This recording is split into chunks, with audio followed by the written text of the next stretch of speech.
Hi, I'm Lisa Coleman, Director of Healthy Living for Giant Food. As your local grocery store, we are committed to improving the health and well-being of our communities. We know that healthy looks different for everyone, and health is so much more than nutrition. That's why we've invested in a team of experts to support you in-store and out.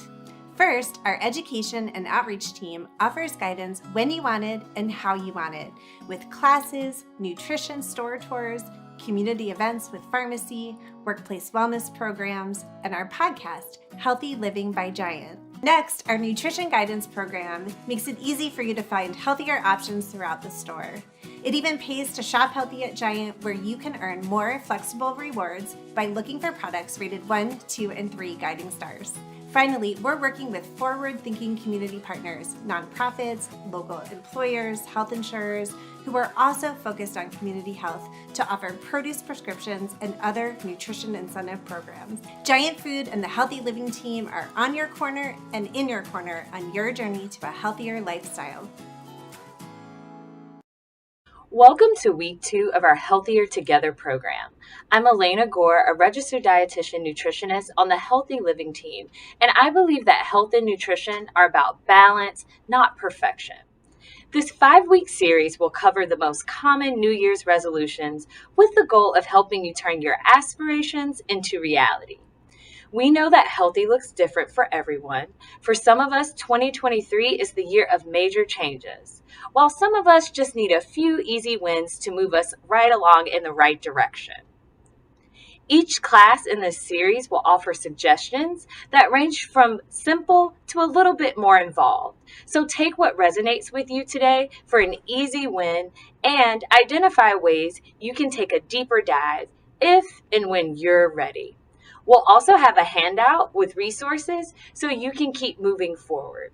Our program is about 20 minutes, so let's get started. This week's Healthier Together session will focus on ways we can improve our emotional health, including being more mindful, improving our self-care, and making more meaningful connections. We'll be reviewing ways to be present in your day-to-day activities and maintain a better work-life balance. In our first session, Kristen discussed how to make goals stick. We'll be using those same principles, so I recommend that you go back and watch week 1 to learn more, especially if your resolutions include getting healthier, saving money, getting organized, and exercising more. Okay, now let's talk about a mindful approach for the new year. So let's start with the basics. What does it mean to be mindful? Is it being more aware, thinking before you speak, paying closer attention to what you do? Yes, that is all a part of mindfulness. Mindfulness is the ability to be fully present, aware of what we're doing and where we are, and not overly reactive or overwhelmed by what's going on around us. Mindfulness is about bringing a sense of curiosity to your feelings and thoughts and gaining information from them. The idea is to allow thoughts, feelings, and sensations to come and go without judgment or the need to do anything with them. So think about when you're making a snow angel, feeling the cold on your face, listening to the crunching sound of the snow as you move it around, and you're simply in that moment. The only thing you're thinking about is how to make the best snow angel. The practice of being mindful has been associated with numerous benefits, including reduced anxiety, reduced stress, and even less pain. So let's explore how to be more mindful. Now, people often equate mindfulness with meditation. And while it's true that meditation is an extremely powerful way to practice mindfulness, that's not all there is to it. Let's talk about other ways to practice mindfulness day to day, so we can focus on one task at a time rather than multitasking. We can turn off electronics to better focus, including TVs, phones, laptops. We can sit still or reflect in a journal and walk in nature. Mindfulness is especially important when it comes to how we approach eating. Now, mindful eating is about being present, and it's about listening and responding to internal cues from your regulatory system. namely your hunger and fullness cues. The focus is less on what we eat and more on how we eat. We were all born mindful eaters. Babies and toddlers are the best at mindful eating. When they're hungry, they definitely find a way to tell you. It doesn't matter if they just ate or said no to food 20 minutes ago. And when they're full, they will stop eating, even if there's only one bite left. They may even start to play with their food or throw it on the floor. Somewhere between being a toddler and entering adulthood, we started to lose touch with the skills to assess our true hunger and fullness cues. Maybe it's years of membership in the Clean Plate Club, maybe it's the supersized portions all around us, or even diet culture, which celebrates depriving ourselves of the foods that we love to reach our wellness goals. Whatever the case, we can relearn to listen to those internal cues. Now, there are many benefits to mindful eating. It can help increase our emotional self regulation and even empower us to make choices in our own best interests. Research shows that those who eat mindfully are less likely to eat in response to negative emotion. They have increased preferences for healthful foods, often choosing things like fruits over sweets, and are less likely to snack without noticing, what we often call mindless eating. Now, here are a few tips to be more mindful. So let's slow down when we eat. Take a sip of water between bites or set your fork down if you need a pause. Just give your brain time to register that you're actually eating. Be aware of your feelings and emotions and how they impact how and what you eat. Is this a physical hunger or an emotional hunger? Physical hunger builds gradually, usually below the neck, several hours after eating a meal. It goes away when you're full and satisfied, while emotional hunger develops suddenly, above the neck, persists even when you're full, and may lead to guilt or shame. Also, sit and focus your attention. Often we eat while we are doing other things, such as talking, reading, scrolling through emails, or watching television. Try eating at the table and putting away all distractions, even your phone. Use and engage all five of your senses when you're eating. Smell the aroma. What are the flavors? How's the texture? Is it crunchy? Is it creamy? How does it look? And finally, be aware of the sensation of fullness. Staying present with each eating experience reconnects us to the joy that is food. Paying attention while we're eating allows us to feel the fullness of our stomachs, which can help us easily eat the right amount of food that nourishes our minds and bodies. Now, I promised you some strategies in the beginning, so here's your action plan to get started on practicing mindfulness. First, your easy win is to be present. Use all of your senses to experience the moment. If it's mindful eating, use those senses to enjoy your food and listen to your hunger and fullness cues. Your next step is to set an easy challenge for yourself, like a daily 3-minute mindful check in. This practice teaches you to pause and recognize how you're feeling mentally, emotionally, and physically so that you can recenter yourself and shift back to the present moment. You can do this in bed in the morning before you start your day, or you can take time to journal your thoughts and intentions over coffee. The trick is to make it a priority. And to really dig deep into this goal, practice daily meditation. There are videos on YouTube, and there are apps like Aura, Breathe, Calm, or Headspace. We'll also have ideas for you in our resource handout that you can download on our landing page. Another important area of mindfulness is the way we navigate our work-life balance. The line between work and life has become more and more blurry in recent years. For many of us, work is our life, especially when we work from home. For others, the commute to work or a stressful work environment makes it hard to detach at the end of the day and shift gears to being home. So let's walk through some strategies to create a healthy sequence of events from the beginning of the day to the end of each day. So, work life balance may look different for everyone, but it will always work best when we identify boundaries and create practices that support mindfulness at work, at home, and the space in between. Here's how to set a few boundaries. Set actual work hours. Identify when it's work time and when it's home time. Set a schedule that works for you and stick to it. This way, when you show up, you can simply be present. Also, you can create an opening and closing routine that signals the start and end of your workday, like filling up your water bottle and sitting it on your desk in the morning to signal that it's start time, or writing the next day's to-do list to signal your end time. This can be super helpful, especially if your hours vary. Finally, create a wind down commute to clear the mental clutter of the day and bridge the transition from work to home. Use your drive time or create a drive time with a quick walk outside. Winding down from your day requires conscious effort. The goal is to do something that helps you de stress, unwind, and eases you out of your workday. It's also important to note that workplace survival isn't just about timelines, projects, and meetings. It requires people power to make it happen. This is where knowing how to incorporate healthy habits throughout the workday can result in longer lasting energy for you and your team. Let's start with the 2 p.m. afternoon slump. Instead of caffeinating, hydrate. One of the best ways to boost your energy and feel more awake is to drink plenty of water. Dehydration can dull your mental capabilities and decrease productivity. Also, don't skip meals or snacks.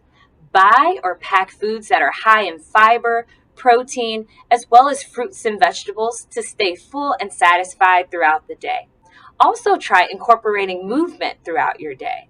Moving improves clarity and reduces stress. You can set a timer to stretch, pay attention to your posture, and take actual movement breaks. So here's your action plan for a better work-life balance. First, your easy win is to create your boundaries. Set your hours and expectations and share them with your coworkers and family members. Your next step is to set an easy challenge for yourself, like creating a wind down routine for your commute to ease the transition from work to home. And to really dig deep into this goal, get healthier together. Talk to your HR team and ask for a workplace wellness program designed to promote a better work life balance. The Giant Healthy Living team provides a variety of personalized challenges and wellness activities to support your workplace wellness goals, including ways to stock the pantry. Improving emotional health and being mindful is also about making meaningful connections. This is all about how we interact with one another. Those conversations and actions, it can involve your family, your colleagues, and even your communities. Building meaningful connections can improve our mental health, build higher self confidence, and offer us broader perspectives and understandings of the world and people around us. Meaningful relationships are what make life a happier and more fulfilling experience. And those meaningful conversations we have often start at the table when we eat. Research shows that the act of sharing a meal, both at home and work, has numerous benefits, nutritionally and emotionally. At work, aim to step away from your desk and eat with colleagues.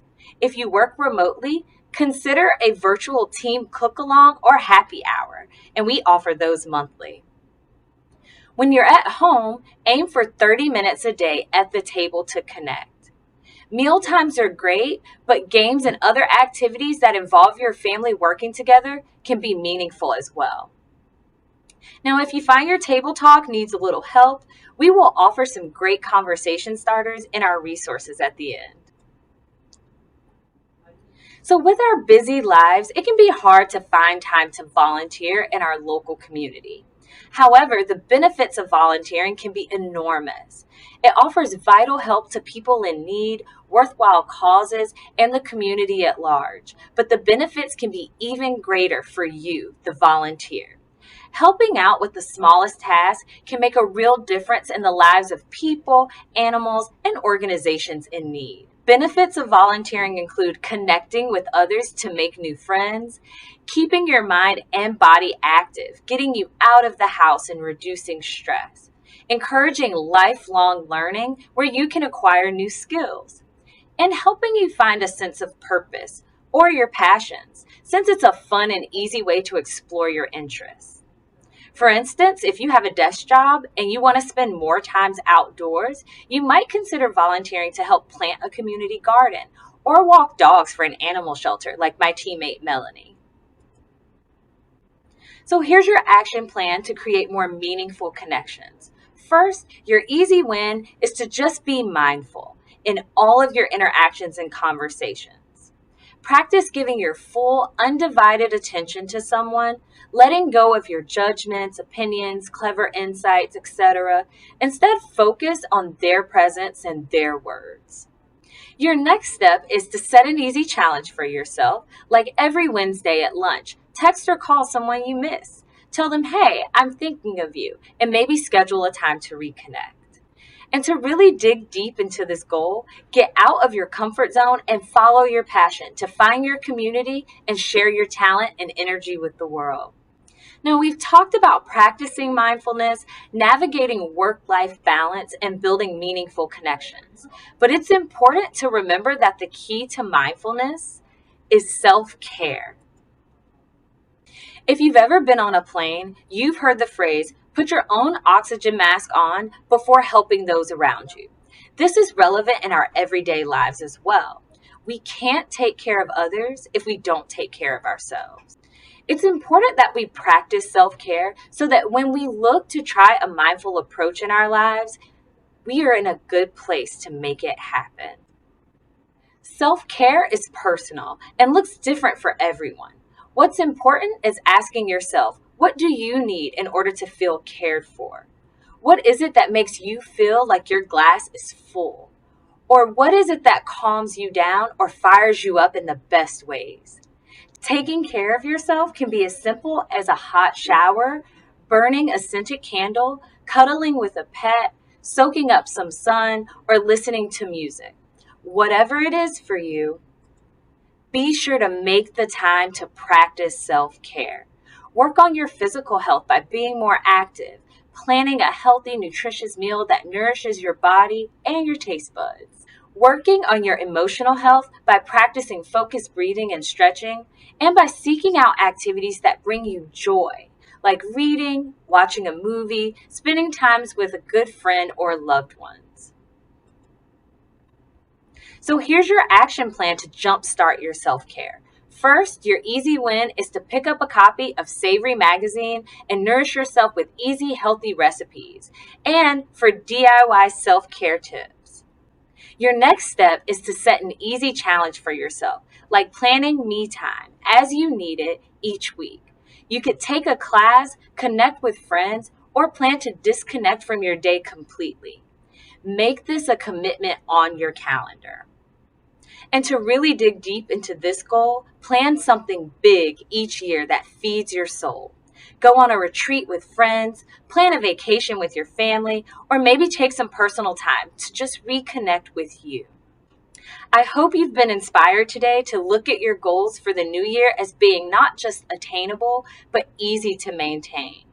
Our team is here to support you in that journey, and we invite you to connect with us. We've taken the philosophy that health is for everyone and that we should all start where we are. We are a supportive, non-judgmental group, and I think we're kind of fun too. We offer a wide variety of free services, which you can access on giantfood.com/healthyliving. You can also join us online. Our Healthy Living by Giant TikTok and Facebook group offer day-to-day inspiration and fun. And our podcast is easy to take with you when you're on the go. There are 25-minute conversations with our team and experts in all areas of healthy living. A new year is a great way to reflect on what is most important and make plans for the future, which is why we tend to look at January as the ultimate reset for our goals. But just know that healthy living doesn't need a start date. It can start anytime if and when you're ready. Thank you for joining us. I encourage you to continue the journey to be healthier together in 2023.